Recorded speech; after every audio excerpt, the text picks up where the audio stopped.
스마트폰이나 미디어를 볼 때는 전두엽이 거의 활동을 안 하는데 어느 정도로 활동을 안 하냐면 가만히 멍 때리고 있을 때부터 활동을 안 해요. 이제 누우면 일단 스마트폰을 켜잖아요. 근데 스마트폰을 켜서 유튜브를 하다 보면 시간이 30분, 1시간, 2시간, 3시간 가도 계속 보게 되죠. 피곤하지 않잖아요. 왜냐면 뇌를 쓰지 않아서 피곤하지 않은 거예요. 근데 책을 읽으면 이게 1장, 그러니까 각 장마다 제가 서머리를 하는 방식으로 이제 진행할 텐데요. 1장 이름이 책을 읽으면 뇌가 깨어난다예요. 독서를 하면 뇌 전체가 활성화되는 경향이 있다는 거예요. 이거는 사실 오래전부터 제가 한 몇 년 전에 했었던, 그리고 한 10년 전쯤에 나왔던 책 읽는 뇌라는 책이 있어요. 메리온 울프라는 굉장히 유명한 미국의 뇌과학자가 쓴 책인데, 뭐 그때부터 그런 쌓여있는 fMRI 혹은 MRI 영상들을 기반으로 해서 우리가 책을 읽을 때 두뇌에서 어떤 일들이 일어나는지를 얘기해주는 책들이 많이 있는데, 이분도 책이나 신문 기사를 묵독으로 읽을 때 또 음독으로 읽을 때 뇌가 어떻게 움직이는지를 보여주는 그런 사진들을 이렇게 저희한테 보여주는데, 이제 뇌가 크게 한 4가지 부분으로 나뉘어져 있어요.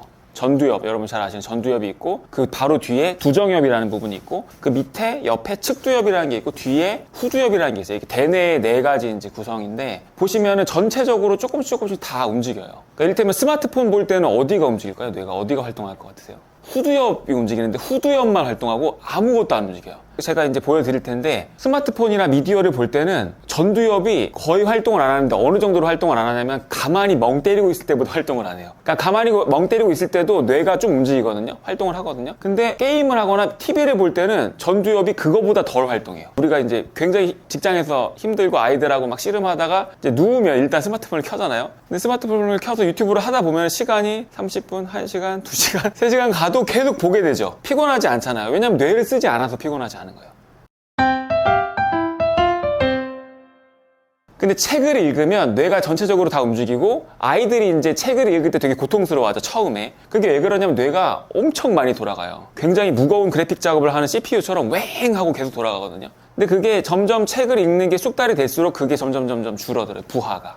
어쨌든 그 묵독을 하면 뇌 전체가 다 움직이는데, 특히 배외측 전전두엽이라는 게 활성화돼요. 전전두엽에서 이 약간 바깥쪽에 있는 그 부분이 활성화되는데, 그 부분이 어떤 거냐면 사고할 때 움직이는 뇌예요. 생각할 때. 근데 이제 그 부분이 움직이는 것도 참 중요하지만 뇌가 전체가 다 움직이는 게 되게 중요해요. 그래서 음독을 하면, 소리를 내서 읽으면 더 많이 움직이거든요. 그래서 치매 치료 목적으로 음독을 활용하는 최근 연구들이 나타나고 있어요. 독서가 뇌의 전신운동이다 라고 얘기를 할 수 있을 정도라는 거죠. 우리가 피지컬이 좋은 사람들, 운동을 많이 해서 폐활량도 좋고 심폐지구력도 좋고 근육이 많으면 어떤 운동도 잘하기가 좋거든요. 그런 사람은 마라톤을 해도 잘하고 웨이트를 해도 잘하고 축구나 야구나 아예 운동을 안 하고 그냥 집에서 가만히 있는 사람보다 훨씬 잘하겠죠, 운동에서. 그냥 상식적으로. 그러나 똑같이 독서가 뇌의 전신운동이기 때문에 독서를 많이 해서 뇌를 전체적으로 잘 활성화시키는 데 익숙한 사람은 무슨 활동을, 뇌를 사용하는 어떤 활동을 해도 다 잘한다는 거예요.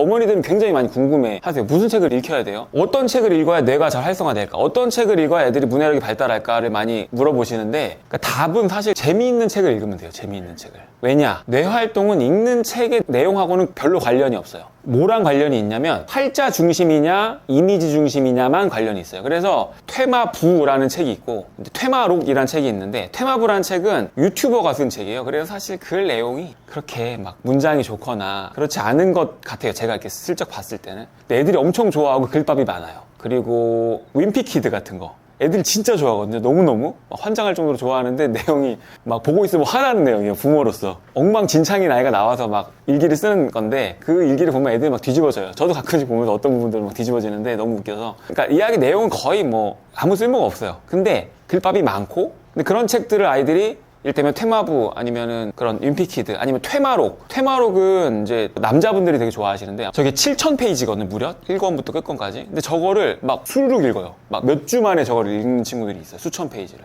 근데 그렇게 한번 읽으면 문해력 점수가 막 뛰어요. 이렇게 막 5점, 10점이 막 확 뛰거든요.